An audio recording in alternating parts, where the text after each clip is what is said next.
everyone, perkenalkan nama saya Lorimba Parma Marindo Saragi, NIM 2210417681. Di sini saya akan menjawab pertanyaan soal UTS, Makul Agribisnis Marketing, dosen Ibu Rianti Ardana Reswari SMMM. Soalan pertama bagian 1 teori. 1. Penggunaan teknologi digital dan platform e-commerce semakin meningkat dalam pemasaran produk agribisnis. Bagaimana peran ilmu agribisnis dalam meningkatkan permintaan produk komoditi pertanian di era digitalisasi? Jawaban saya yang pertama, penggunaan teknologi digital tentu saja sangat bermanfaat. Melalui digital, kita dapat lebih mudah dalam melakukan pemasaran.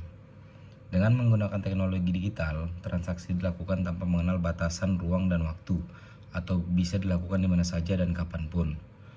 Dengan digital, petani lebih mudah untuk memasarkan produk atau dagangan mereka. Dan metode digital ini juga memiliki tingkat persaingan yang kecil, dikarenakan dapat diakses dan jangkauannya luas. Manfaat digital untuk sektor pertanian yaitu mengurangi biaya transaksi, intermediasi, penyediaan infrastruktur bagi perusahaan, dan untuk memperluas proses bisnis internal. Soal yang kedua, produsen agribisnis terus melakukan inovasi produk untuk memenuhi permintaan pasar yang berubah. Ini termasuk pengembangan produk baru, diversifikasi produk, dan penggunaan bahan baku alternatif untuk menciptakan nilai tambah. Jelaskan karakteristik dari produk komoditi pertanian dalam agribisnis yang membedakan dengan produk lain di pasar. Jawabannya, yang membedakannya adalah produk komoditi pertanian bersifat musiman, sehingga biayanya bervariasi, ketergantungan cuaca dan iklim. Jika cuaca buruk bisa jadi akan menyebabkan gagal panen. Harga tergantung dari banyaknya permintaan dan penawaran di pasar. Kebanyakan merupakan bahan pokok konsumen. Produk komoditi umumnya merupakan bahan mentah atau bahan baku. Soal yang ketiga, hukum permintaan dan penawaran adalah prinsip pasar. Dalam ekonomi yang berperan penting dalam menentukan harga komoditi agribisnis. Dengan mempertimbangkan faktor-faktor yang mempengaruhi permintaan dan penawaran, maka pasar komoditi agribisnis dapat membantu mengalokasikan sumber daya secara efisien. Uraikan hukum permintaan dan penawaran dalam pasar agribisnis dan berikan penjelasan pada istilah ceteris paribus dalam prinsip ekonomi. Jawabannya, hukum permintaan adalah jika harga semakin naik maka permintaan akan semakin turun. Begitu juga sebaliknya, jika harga semakin turun maka permintaan akan naik. Sedangkan hukum penawaran adalah jika harga meningkat maka jumlah barang yang ditawarkan juga meningkat. Istilah dari ceteris paribus ialah faktor-faktor yang mempengaruhi.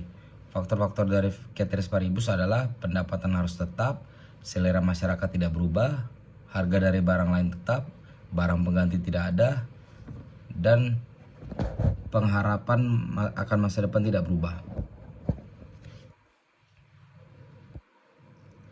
Bagian 2 praksis. Nomor 4, identifikasi peluang dan tantangan bagi petani dalam beradaptasi dengan tren digital dalam memasarkan produk pertanian berdasarkan studi kasus. Studi kasusnya di Classroom. 4 menurut saya adalah terkait kasus tersebut, petani memiliki peluang sangat tinggi dikarenakan dapat dorongan dari pemerintah, yaitu dengan mendirikan program Kementan YS PPIU YSS.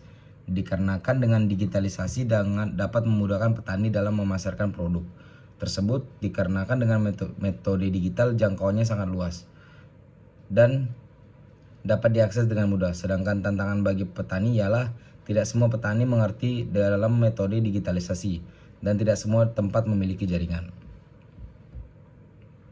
Yang kelima, teknologi digital dapat menyediakan aksesibilitas dan visibilitas produk pertanian kepada konsumen. Berikan manfaat pemasaran digital produk pertanian melalui e-commerce dan media sosial.